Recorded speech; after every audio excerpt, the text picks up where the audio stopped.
Well, welcome back to 9 Marks of a Disciple, where we're talking about what it means to follow Jesus and help other people do the same. We've defined a disciple through this series as someone with a Christ-centered identity and a Christ-centered influence. And you'll remember identity focuses on the vertical, your relationship with Christ, your dependence on Him, your fellowship with Him, dealing with sin in your life. But impact for Christ deals with your horizontal relationships. We've made that shift where we've begun to talk and focus about that horizontal impact all of us are called to make. We've talked about generosity, giving God our first and our best of our finances. We've talked about the family as a vehicle for generational multiplication. And we've talked about the church as a vehicle for global multiplication. And today what we're going to be talking about is vocation. That is your work as a calling. Now I want you to know right from the beginning that we believe that every disciple of Jesus has been given a calling by God to be done for His glory and by His grace. As a follower of Jesus, you've been given a calling, a vocation by God that you're meant to do for Him, for His glory, and by His grace and strength. See, what we're trying to say here is that work is more than just a burden you endure. It's more than just a master you bow down to. Work is meant to be a calling in which you serve the Lord. You know, through the years, I found people that think only pastors are called to something. But in a real sense, every follower of Jesus is called to serve and work unto the Lord. The anchor passage of Scripture I want you to turn to with me is Ephesians chapter 6. Ephesians chapter 6, verses 5 through 9 helps us see this. Look at it with me there in your Bibles. Slaves, be obedient to those who are your masters according to the flesh, with fear and trembling, in the sincerity of your heart as to Christ, not by way of eye service as men pleasers, but as slaves of Christ, doing the will of God from the heart. With good will render service as to the Lord and not to men, knowing that whatever good thing each one does, this he will receive back from the Lord, whether slave or free. And masters, do the same things to them and give up threatening, knowing that both their master and yours is in heaven, and there is no partiality with him. Now remember, Paul is writing to people, most of whom I would say are slaves. The vast majority of the Roman Empire were men and women who, for one reason or another, were indentured servitude. And so Paul writes not to affirm slavery. He's more writing to help people navigate what does it look like to be a faithful Christian as I do my day-to-day work. What he says is that there's an attitude to work of fear and trembling that we're to have. Work, in other words, is to be done, Paul says, from a sense of deep conviction that God is the one who's watching me, that God is the one who I'm serving. Because I'm serving God, I do everything I've been given in my day-to-day job with a sense of calling and worship. So this attitude leads to a certain direction. My work is not done first and foremost for people. He talks about pleasing men. I'm first and foremost doing my work as a calling unto God. Employees were to have a good attitude to God for our work. It also talks about employers, that we're to have a sense that we're ultimately serving our Heavenly Father. That He's the one who's responsible for these people, and that I'm really a steward or manager even of the business or the employment that I've been given as an employer. Here's the point. Your work that you've been given is a unique calling by God. And to help you unpack that, I want you to think about the following things with me. Number one, recognize the identity in your work. Recognize first identity in your work. You are an image bearer who's been given work as a gift from God. You're not an owner of your gifts. You're a manager of the gifts and abilities that you've been given. You were designed and made to work. Think back to Genesis chapter 1, 2, and 3. When God makes Adam and Eve, He gives them responsibility. He gives them dominion. Your identity as a human means you were designed, you were created to work. If you're struggling with laziness, are being motivated, remember that you were made to work unto the Lord. Number two, recognize the uniqueness of your work as a calling. There is a unique calling on your life as a human being. Now, to be sure, there's a general sense of calling all of us have. All of us are called to live for the glory of God and to make disciples. That's every human being. But within that, every one of us also have a unique way we give God glory. One of the ways that I think you find that out is by living your life and trying different things. But I love Tim Keller's formula for figuring out your calling.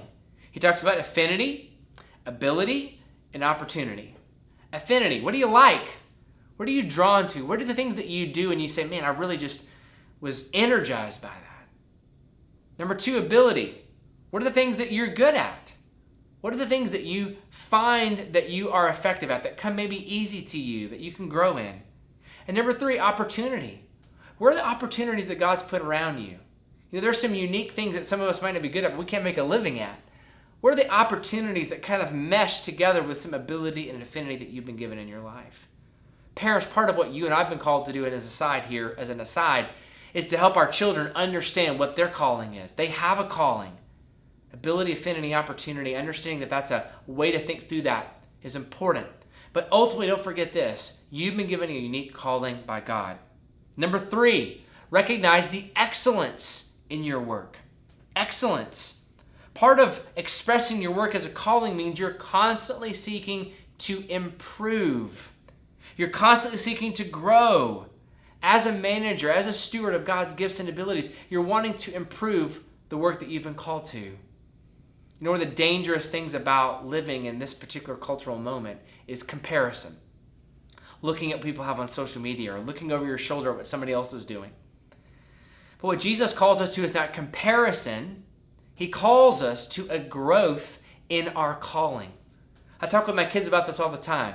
One of my kids is a runner, and I'll ask him, hey, is the runner you are now, if the runner you are now raced the runner you were a year ago, would this year's runner beat last year's runner? That's what we're striving for. Are you not comparing, but are you improving in the calling that God's given you? One of the ways you express work as a calling is by recognizing its excellency. Number 4, though, there's an integrity to your work. There's an identity to your work. You were made for it. Number 2, there's a uniqueness to it. You've got a unique calling. 3, there's an excellence. You need to grow. But 4th, there's an integrity to your work. Paul here says specifically that you're doing your work unto the Lord, that God sees you. Christians in the workplace should be the most trustworthy people around. Because we're not just serving our employers, we're serving God. It's what Joseph demonstrated when Potiphar's wife tried to trick him and have him commit adultery. He says, how could I do this great evil and sin against God? He believed God was watching him in his job. And because God was watching, he wasn't willing to sacrifice his integrity. If you're going to live your work as a calling, there's going to be a sense of integrity and honesty and trustworthiness to your work. Number 5, there's going to be a dependence in your work. If your work is a calling, there's a dependence in your life.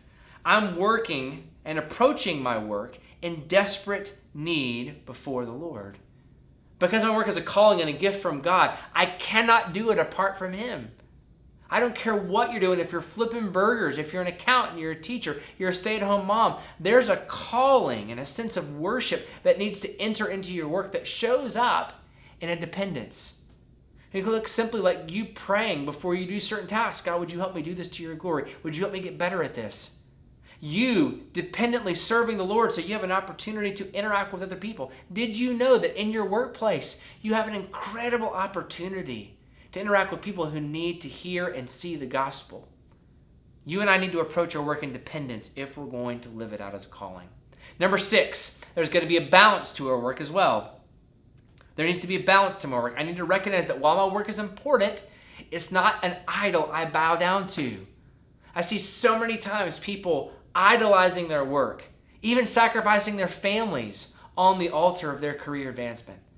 Over the years, I've talked to a lot of people about opportunities for promotion that would cause them to relocate.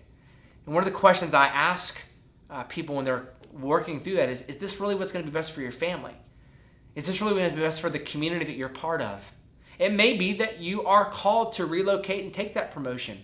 But if it's something you never pray about, you never really reflect on its impact on your family and on your church community, I wonder if you've got work and balance correctly. I wonder if work's become an idol to you. Be careful about work becoming a cruel master that enslaves you, rather than it being a calling as a way you're expressing your worship unto the Lord.